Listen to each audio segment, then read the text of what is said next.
In today's episode of the Motorhome Matt podcast, we are heading across the pond to discover some insights into the American motorhome market.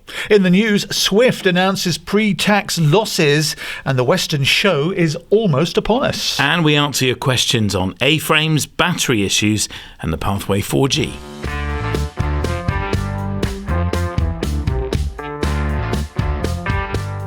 Welcome to the Motorhome Matt podcast. I'm Keith Gooden. And I'm Motorhome Matt. Industry insights and expert advice for the world of motorhomes, caravans and camper vans. And it's brought to you by thatleisureshop.com and sponsored by Ripe. Now remember, please do follow on your favourite podcast app and make sure you click subscribe on YouTube. In the news, Swift posts pre-tax losses as caravan sales show no sign, they say, of immediate return to previous demand. We've discussed this in the past, haven't we, Matt? Caravans are going out of fashion big time. Well, our first episode of 2025 was on the topic of do caravans even have a future? And Darren came on, guested he's a caravan dealer. In fact, interestingly, Darren has just closed his caravan dealership and is kind of keeping caravan sales as a side hustle right now. Swift blamed their 4.08 million pre-tax loss, that's a lot of money, for the year to the end of August 24 on the end of the post-pandemic surge in sales and economic uncertainty and customers putting off a purchase decision until after the general election. Really? Is that you? Are you listening to this thinking, let's go and buy a caravan? Oh, hang on a minute. Let's wait for the general election. That sounds a little bit to me like some sort of PR. When things are going badly, people always look for reasons for it. Sometimes those reasons are completely outside their control. So sympathies to Swift, but it just goes to show, and something you say all the time, innovation. You've got to change your offering, haven't you? You have. It's so important. And as an industry, we struggle with this. I don't know why, but we just lack innovation. And those that are innovating will undoubtedly win the day. It's all about innovation and after sales excellent service. That is all we crave. And I'm sure listening to this as a consumer, you'd agree. And if you're listening to this as a dealer, I'm sure you'd agree as well. And if you're listening to this as a manufacturer, I'm sure you wouldn't disagree.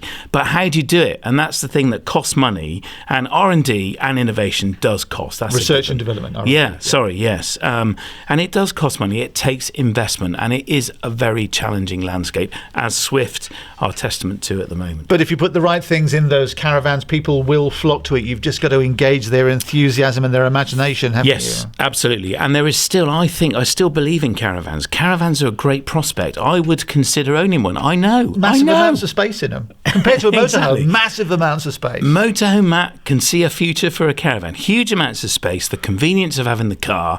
And if that's your style of holiday, they're brilliant. I've had several. And they are a brilliant solution to a holiday where you're not touring. So there is still a market for caravans.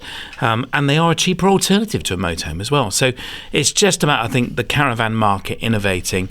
And I hope we see a resurgence in that particular pastime. And we want to see Swift doing well, but £4 million pre-tax loss is an awful big number. So Matt, how are your sales then?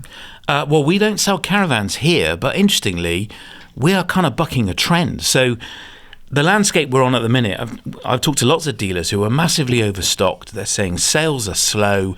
People are taking a long time to make a purchase decision. Nobody has said to me, we're waiting for the general election though. But we only sell 12 or 15 motorhomes at any one point here. It's not a big selection. We went down to 3. We nearly ran out. And that was literally last week. We had a real run on sales. I think the quality of the product we sell is great. The price is on point. That's a big debate. We're now back up to 8 or 9, which is great, but we're, again, interest in those is really strong. Now, we are very particular about what we stock. We do a lot of brokerage here, so we would sell the motorhome for the customer and it remains theirs until it's sold. So we do all the hard work of selling it and advertising it, but it remains owned by the previous keeper until it's sold. And then you take your cut. And then we take a cut. So we operate on a fixed return to the seller, so they know what they're going to get. We discuss with them what we're going to advertise it for, so that's not a surprise. And we try and work on 8 to 10% typically, and we need more stock. So James and the team in the sales operation are desperate for more stock to go on sale with us. So if you've got a motorhome that you're thinking of selling, we have some key criteria which we'd love to discuss with you, but typically up to kind of 10 or so years old, very, very good condition, ideally lots of service history, and something that would make a really compelling purchase for its new owner, then do get in touch with the guys at motorhomeholidaycompany.com. Yeah, and people might be hearing this and thinking, well, he just wants to sell the best of the best. But the plain fact of the matter is that's all the customer wants to buy. You can't sell a pup. And if you want to sell a pup, you've got to sell it dirt cheap. But that's not the market you're in. Absolutely not, no. And we keep well away from that market, I have to say. So, nearly new. We don't sell new, but nearly new, pre-loved, as we love to say. Up to 10 years old, so 2012, 2015 is kind of as old as we want to go. So back to before that facelift, just after the facelift happened on the Fiat Ducato cabs. And European, possibly British built too. We'd consider both, but that's kind of the sweet spot for us. So anything really from 35, 40k up to 100k, that's where we are retail. And yeah, quality of the end product is key. And I do have a personal input into what we're selling. And we take that very seriously. Our product feature of the week, it's a kitchen in a box. It's a lifestyle table, but much more. Matt, explain. It is so much more than a kitchen in a box. This is a really innovative kitchen box from Lifestyle. So this packs down into a tiny contained unit that you can carry and wheel around, and it unpacks really innovatively into this whole picnic set with a built-in kitchen, built-in table. It's got stools inside. It's just incredible, and it's all under 400 quid.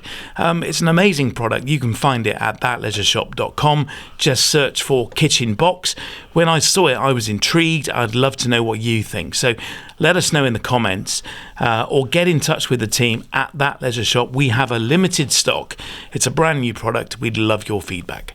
Our show feature of the week this week is the Western Motorhome and Camper Van show from the 15th to the 17th of August at the Three Counties Showground, that magnificent showground at the foot of the Malvern Hills. And I was at the gardening show, the Spring Gardening Festival earlier this year, and I've been there many times. It always takes your breath away. If you've never been, it's just the most magnificent setting, isn't it? It is beautiful. Did you go for a walk over the hills? I didn't. No. Honestly, we did. Me. Well, bike ride then, or motorbike ride. Taxi! We took the car last year at this show, and Jude and I went up onto the hills and went for a walk right along the top. It was amazing, with a stunning view, frankly ruined by 3,000 motorhomes parked at the foot of the hills. But this is the biggest event of the season. 3,000 motorhomes and camper vans expected to camp. Amazing value, as they all are. You get 4 nights camping for just £85. 3 stages of country music, live music, all weekend, from Thursday through to Sunday night. The headliner is Luke Combs, who we've never heard of. He's a big name. I've looked him up. Google's your friend. He is a big name. He's a big country and western singer. And the amazing Shania Twain tribute act, who is brilliant. That's Shania Twain tribute act. Yeah, Shania's not turning up. That's Shania Swain. That don't impress me much. Free line dancing tuition. You going to join him with that? I don't see why not. That is the key when you're line dancing is not to smile. Okay. You watch people line dancing, they're all concentrated. Okay. But smile. Yeah. Okay, right. Well, that's one I'll be watching. 500 vehicles expected on site for sale, and there's always amazing deals, discounts on the screen prices. Over 200 exhibitors, including That Leisure Shop. The team will be there. And the highlight for me is always the Advice Centre. 18 free talks across the weekend. A brilliant highlight of the show. They're free talks.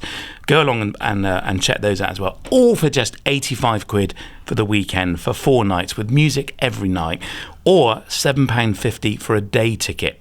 So if you just want to go for the day, you can, and use the code Motorhome Matt and get 20% off your day ticket. So just 6 quid.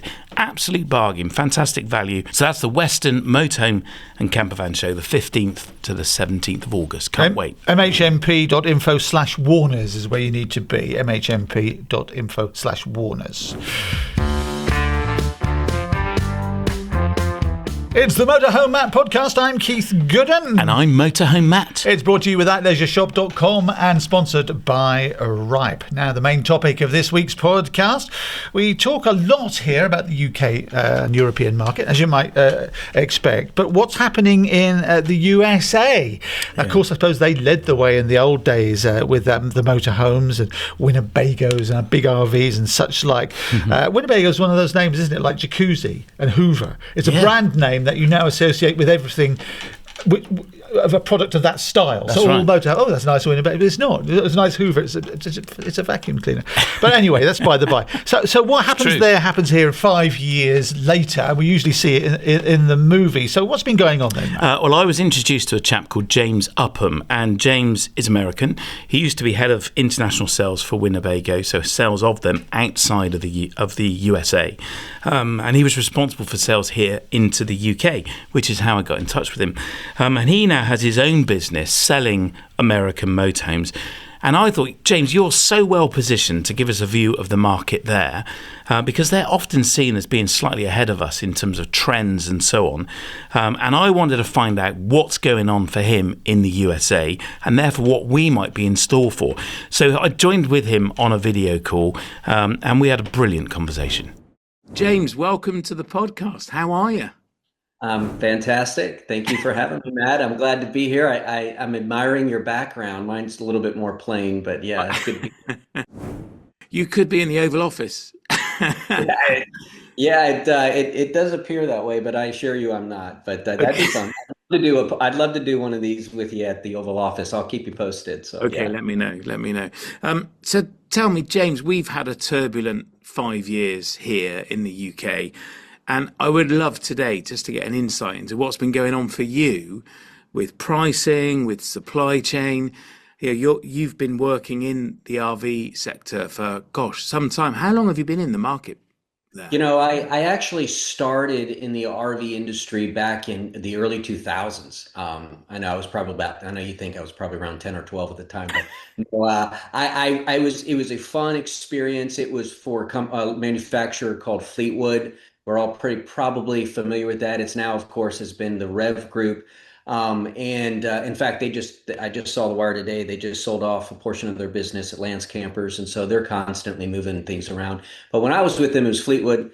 And they really dominated at that time in the early 2000s, about 30% of the market share. So it was a very big company. Got out of the industry, went back to school, got a couple degrees, started a few businesses in between. And in 2014, a friend of mine who I'd worked with back with Fleetwood had called me and said, "Hey, James, would you ever be interested in working as a district sales manager for Winnebago?" And I said, "That's probably the only company that I would consider working for at the time." With great vision, great trajectory. So I joined them, and they gave me basically 4 states in my southeast area. I'm in North Carolina. Grew that to about 8 states, and then also was tasked with what I found to be probably the most fun part of my position there was establishing a dealer network in the UK. So I was able to get some RVs over there, go and visit. You and I've talked. Clotted cream is one of my favorite experiences over there, and you guys get a bad rap. They say the food's not good there. I thought the food was amazing, but I guess people spend time in Paris or something and they compare. But yeah, so I got to go and work with a couple dealers there. Since then, since I'm on my little tangent here, 2020 rolls around. There's this thing called COVID. All manufacturers shut down. They consolidate. They laid off and furloughed about 100 of us. My position was never backfilled. I was one of the 100. What I thought was a terrible thing at the time or was unsure turned out to be a blessing from above, because it was that time where I had started my business as an RV broker. The way that my niche is, Matt, is a little different than what the most brokers do out here, at least in the States. So it's been a fun ride these last 5 years. And what's been happening then to prices for you and supply? Mm-hmm. So, since I already mentioned 2020, I'll just kind of tell you what the trajectory, right? So what happened in 2020, everything stopped, as we know. I was furloughed, it wasn't called back, and I had dealers who had, established relationship for about 7 years or so. Friends of mine calling me saying, James, would you help me find a customer? There's no one's buying anything, everything is stopped. And I said, well, let me see what I can do. And so I worked that angle. About 6, 8 months later, I had the same dealer friends calling me saying, I know you're not with Winnebago anymore, but I know you know people. Good, get me some motorhomes because I don't have any inventory. So it was there in the process that I saw this huge swing, and I thought, well, maybe I can monetize this, provide a valuable service. And so what I was very, it was very, my business was very sensitive to price changes and these fluctuations in supply because the supply chain disruption, of course, had messed up everything. And being in the industry, and I'm sure it's very similar there, that there's these huge capitulations, these swings where dealers will, I mean, hey, the going is good now. It's never going to change. Let's keep ordering. And then all of a sudden, everything stops like it's been here pretty much for the last 2 years. We've seen not stop, we've seen a tremendous slowdown. And then now we're kind of in this position, fast forward 2025, where the market is particularly soft, a little unusual. Even in the past couple of years, at summertime, we typically see a surge in buying, but we just haven't been seeing that yet. Right, that's pretty similar here with dealers being overstocked. For the consumer, that means lots of choice and brand new motorhomes, as we call them, the real name, uh, Yeah, not an RV, but right. heavily discounted on new, which is putting pressure on used prices. Are you suffering the same kind of conditions there? Yeah, so I'm fortunate enough because my business is more of a niche in the sense that I'm connecting buyers and sellers. I'm finding buyers for my sellers, and then of course I'm representing sellers. So depending on what side of the equation there, but for me, I've been able to work with my dealer network, which is about a couple dozen dealers who we work together, and that pressure is tremendous right now because here what we do is we look at the target is what we would call a birthday. And what I mean by that is when we have a brand new, even if it's a previous model year, but a new untitled motorhome, and that has now celebrated its birthday for being 1 year on the dealer's lots. That's where we run into problems. They specifically have been running into a tremendous amount of pressure, where the manufacturers then will come in and say, sure, we'll be able to help you, but you're going to have to buy more. And it's this ongoing cycle. The finance companies come down hard and say there's curtailments, there's also interest. Sometimes, believe it or not, the interest rate goes up because even though it has not been purchased, what ends up happening is they consider it a used unit. It's their way of kind of screwing the dealer, if you will, if I could say that, Right. of making a little bit more money. So there's all this pressure. Then on top of that, where are the buyers? There's a forecast of young buyers and many more buyers entering into this space, Matt, as you know, but where are they? And so that's kind of what's happening now. A little unusual for June. We should typically see a lot more buying at this time of the year. That's interesting you say about a new audience, a new kind of breed of consumer coming into the market. We see the same in the UK and across Europe, maybe a younger demographic. And the Yeah. hashtag vanlife has become huge on Instagram. Are you seeing a younger demographic in the US? Yeah, absolutely. The thing is, we've seen in the B van market, we've seen over the last maybe really 10 years now, we've seen a nice upward trend, and some years better than other. Some manufacturers, I've even mentioned a couple here, have really focused on that segment because of all of the new buyers. Most people here, here in the States, bigger is better, right? But a lot of times what we do is we find that there's HOAs and these various homeowners associations that will not allow RVs of any type except for vans. So a lot of buyers, particularly young buyers who want to hit the road maybe with a couple kids or not, take it on the road, be able to park it in their apartment complex or their home without having any kind of issues there. So that's all added to that trend. Interesting. Now, you've also, alongside all this, been under real pressure as a marketplace from US government Yeah. with clampdowns on emissions. We have these ULEZ zones here in the UK where, unless you're ultra low emission, you can't go into the city or the town without paying sometimes quite high rates per day. But Mhm. just talk to us a bit about what's been going on in California because that had a massive impact on the market there. Yeah, it's interesting you say that because, as you know, Matt, I just got back from London a couple days ago, and we love London. I already mentioned I like, my favorites there.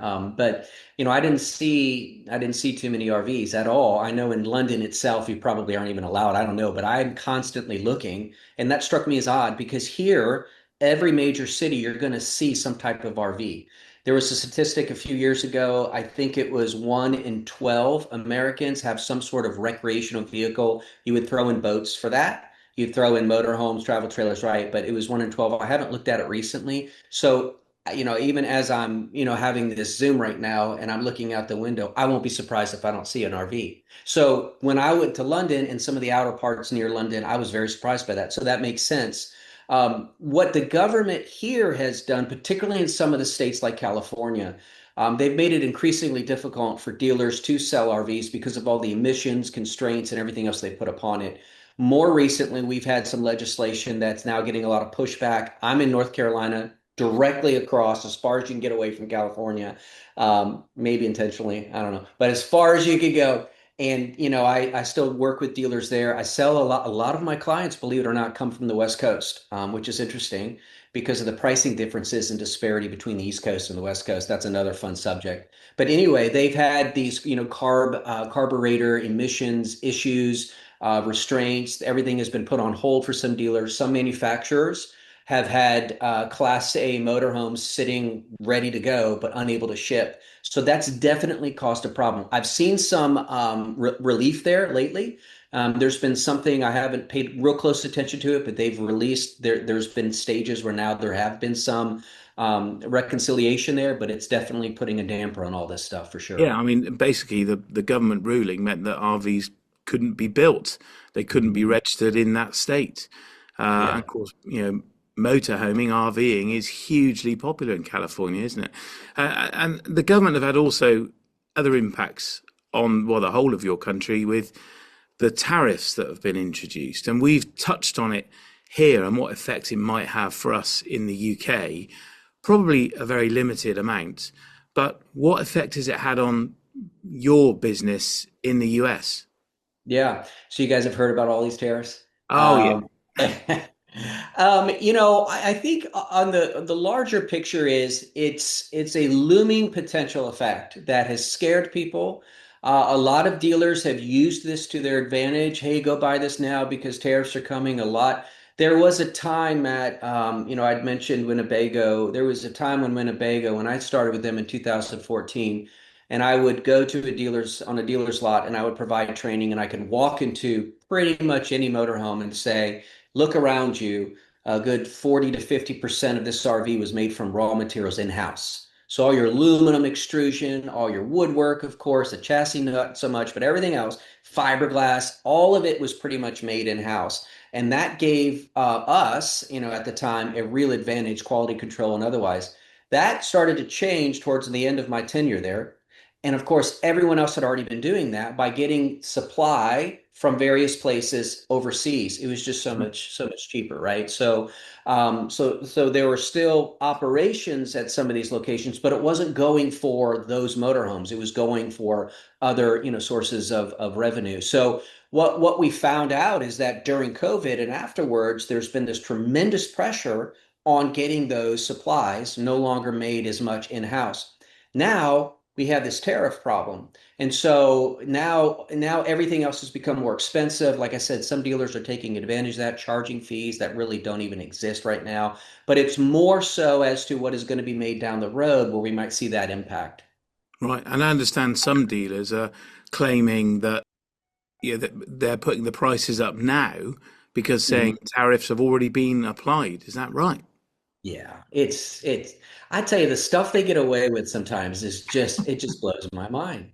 That's another one. We could have some fun with that, but it is amazing some of the stuff. And The thing is, there's a lot of really good, you know this because you go to so many shows. The RVers out there, the lifestylists, the people that have made this part of their life, they're some of the greatest people on the planet. They will give you literally the shirt off their back if they want. You know, they are, no matter if you're out of something and you're at a park, you don't have to go down to Walmart. Someone will come over, three people will line up and help you. These are good, trusting people, people Mm. that have spent in our case, we find that a lot of people get, except for this newer segment we talked about, but it's more the retirees, as we call it. So when you're hitting that 62 to 65, a lot of good, trusting people will sell their assets to go get an RV and travel the country. So they go into this buying experience being deceived.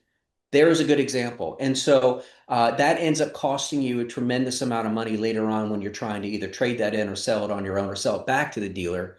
When people call me and they say, I'm interested in having you help me to market and sell my RV, and we go through the process, my response is always the same. It's like, you got to remember one thing that when an RV salesperson's lips are moving, for the most part, they're probably lying. And it's a joke, but it's kind of true. You have to be careful, because sometimes stuff like this, very unscrupulous, we see this a lot. So yeah, that just kind of burns me up when I hear that. It's a shame. That's very saddening to hear. I mean, dealers here get a bad rep too, sometimes justified, but there are a lot of good guys Oh in yeah. the business, aren't there? There are. Oh yeah, there and you know what? I joke and have fun with that, but most of the time when we're dealing with somebody who's a little upset, it's because they've gone back to their dealer and the dealer doesn't need any inventory.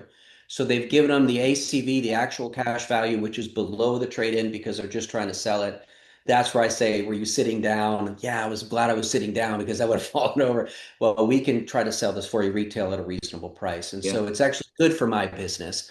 So I'm not complaining, but no, I have some really good dealer friends that I would absolutely say are just completely very honest and full of integrity. So yeah, they're out there. they are.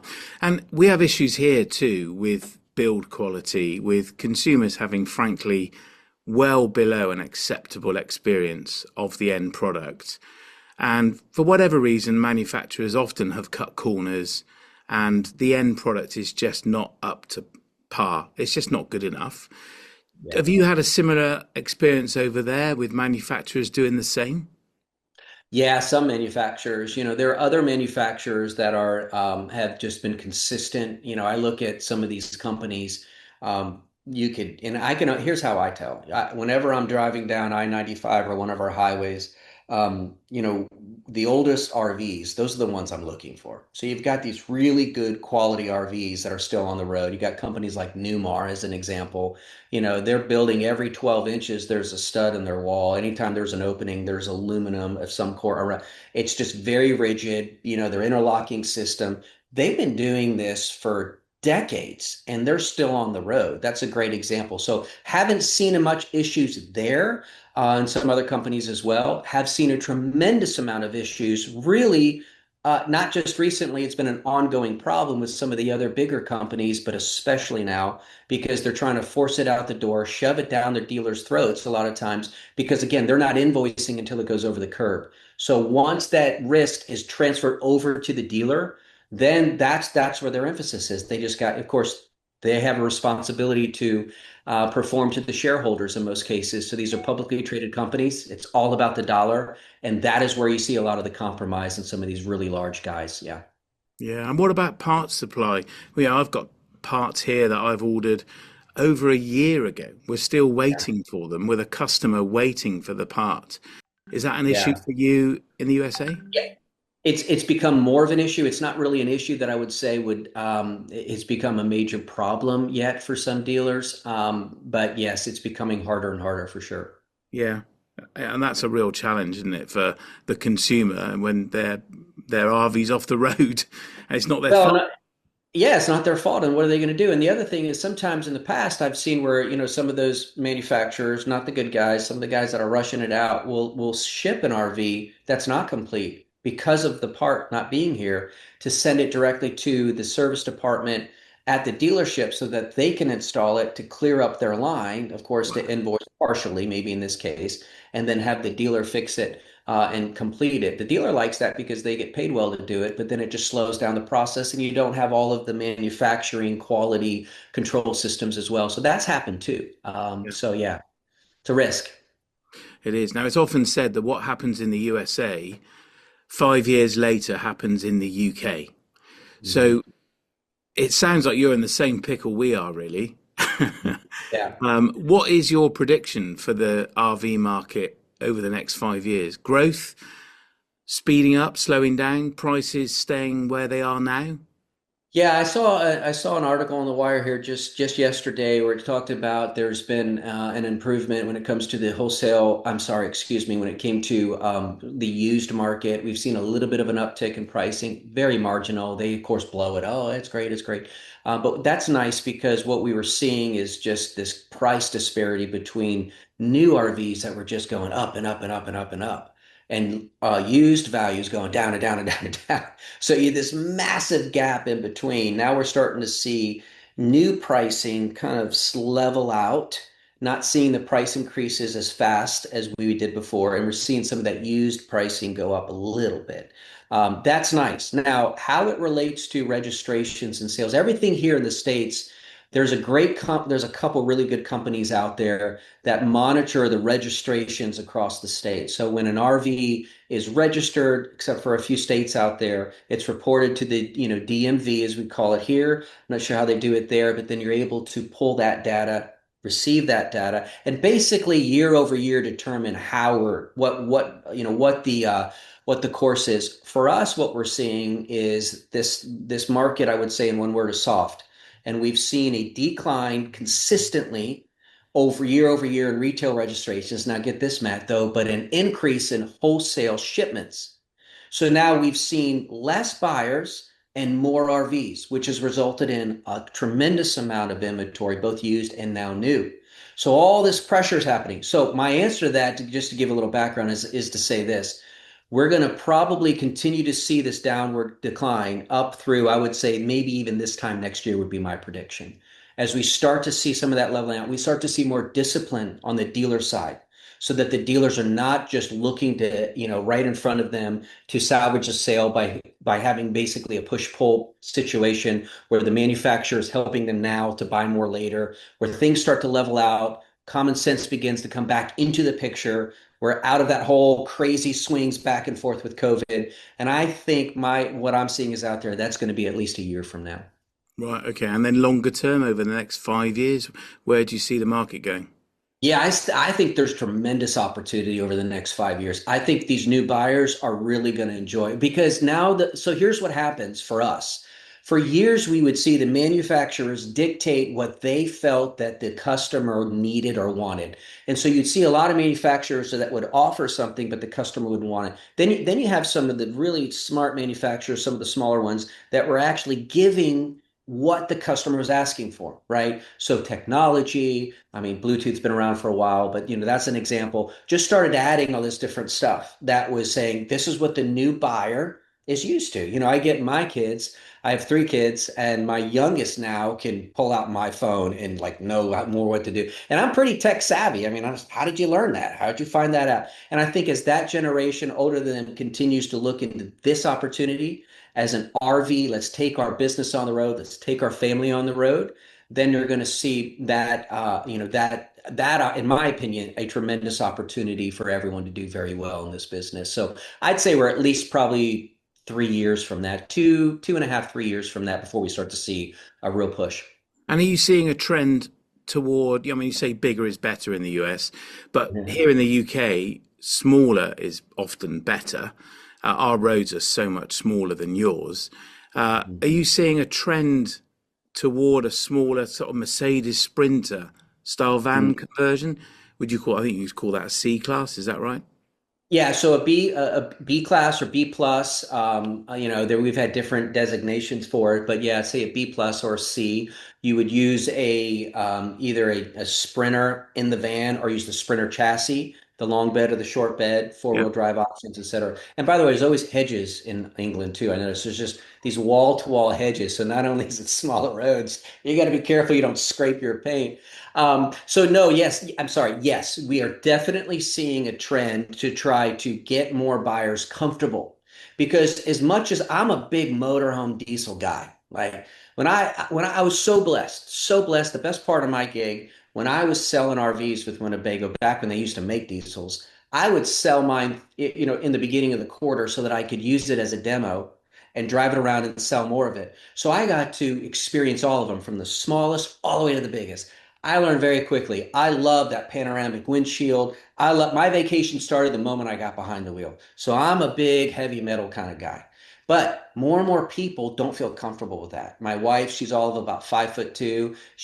She just intimidated. And I tell people, give yourself a couple of weeks and you'll be okay. Don't let this bother you. But now we're seeing more and more people would rather get behind that van style. The C's and the B's do that. So yes, we have to then shorten the chassis. And more people are just feeling comfortable doing that. But there's still Super Cs now are becoming very popular again. So these are these large Freightliner, that had more of a truck style in the front. Those are becoming, it's kind of a merging of the two, the Class A bus and the truck. So we're seeing more of those become popular. And what do you think the impact of China is going to be on the US? Avoiding tariffs and that topic, we're starting to see Chinese vans appearing here in the UK. Really? Do you think you'll ever see Chinese vehicles in the US?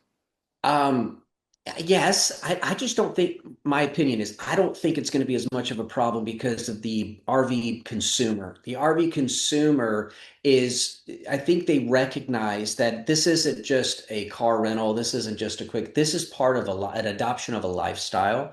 And I think that when people begin to get out there, do their research, their due diligence, they understand China it does not have a reputation of having good quality materials. And I think that that's going to cause a problem unless they come in and just offer significantly lower than anything else. And people who are having difficulty affording the nicer RVs would jump into that. But Yeah. I mean, yes, would I ever bet against China and stuff like this? Probably not. I mean, they just know how to get into markets and sell cheaper than most other countries. So it could be an issue, but I don't think anytime soon. No. Maybe Donald Trump will see to that it's not an issue. Yeah, I mean, you just hold on, to be continued. We'll see. Yeah, There'll be a it's an different story tomorrow. yeah. You just never know. We do. I wake up. What do I got today? Yeah. Yeah, exactly. Well, we try not to do politics here, but listen, James, thank you so much for your insight. I'd love to keep in touch and get you Yes, back on. There's so much we could talk about. We were chatting away for way too long the other afternoon on the that's fine. phone. And there's so much that goes on for you in your market. Yeah, And just how people use RVs in the US is fascinating to me. yeah, And maybe next time we can talk about boondocking yeah, and RV parks and how the consumer is using it and how that has changed over the last yes. 10 years. Because I know it has here, and I'm sure it has for you too. Oh, particularly RV parks. I mean, we're seeing lenders now that have verticals that are only specifically for RV parks. So it's become a profitable venture for just about everybody involved. So that's becoming a lot more. Yeah, that'd be fun to talk about. Yeah. There's a whole other there's a lot for us to keep in touch about, isn't there? So Let's do that. Listen, take care. Thanks for giving up your afternoon to speak to me. And yeah, yeah, be here. see you soon. Okay, take care.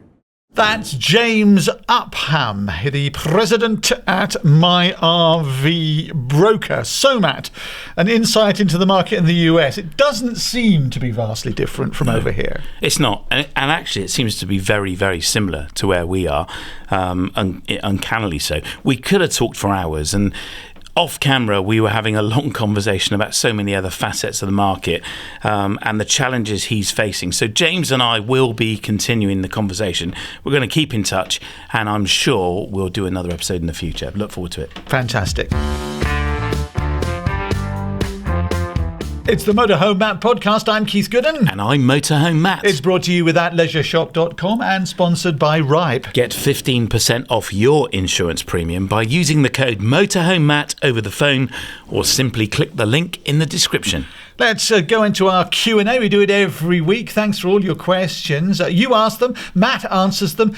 He's the expert, and if he doesn't know, he'll find somebody who can answer them. First of all, Mark Saunder got in touch. I don't think it's true to say that A-frames weren't invented before 1968. The Army have been using them for years. tow Jeeps. So, short and sweet from Mark Saunder. First of all, explain, what is an A-frame then? So this is something you fit to the front of a car, meaning you can tow it on the back of another vehicle, so typically a motorhome, and it treats the car as a trailer here in the UK. Right, I'm with you. So it's like a trailer, but it's just the frame of a trailer. That's right. Yeah, it's the A-frame, literally that. Okay, so he's asking, can you tow a car with an A-frame in mainland Europe? We know you can do it here, don't we? He's making a point about when A-frames were created. They're legally accepted here, and we did a whole episode with this with a chap called Lee Bryant from LMB Tow Bars. Sadly, LMB are no longer with us. They didn't survive this economic storm we're in. But go and check it out, because we unpack with Lee the legality and the rules of towing a car on the continent, which is always a big debate. Lots of pub talk, and we try to unpack the facts of it. So go and check that out. Nice one. Cheers, Mark. Thanks for the short question.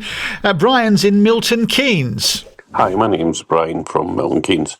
I have a Chausson Ford Transit 170, and it's on a 72 plate. My question is, I'm wondering about the battery. Recently, what has been happening is I went to start the van and it's just been ticking over. So I've had to put a battery booster on it. At the same time, when I do get started, it shows 1 mile left on my fuel.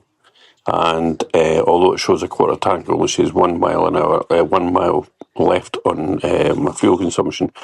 I'm just wondering, is that possibly to do with that ECU thing that your colleague found? Cheers, Brian. So what's he referring to there? So I'm guessing he refers to the ticking, which is the tick, tick, tick, tick when you try and start the van. A sure sign you've got a flat starter battery. Very annoying. You need to be really careful when that happens, because as the vehicle starts, if it's Fiat Ducato, it can take out the airbag module. I know, it's done it to me many times. In fact, I've just had one refitted on our own van. I let the starter battery go flat. The Ford Transit will go flat for a load of reasons. We did unpack an issue where the headlights come on of their own accord due to water ingress into a electrical connector. And it was called the Ford Transit issue. And with Jordan, colleague of mine at the time, we unpack how you find the problem and how you fix it. I suspect, Brian, your predicted miles left is only saying 1 because you haven't got a lot of fuel left in the van. And if you're not driving it, it doesn't know.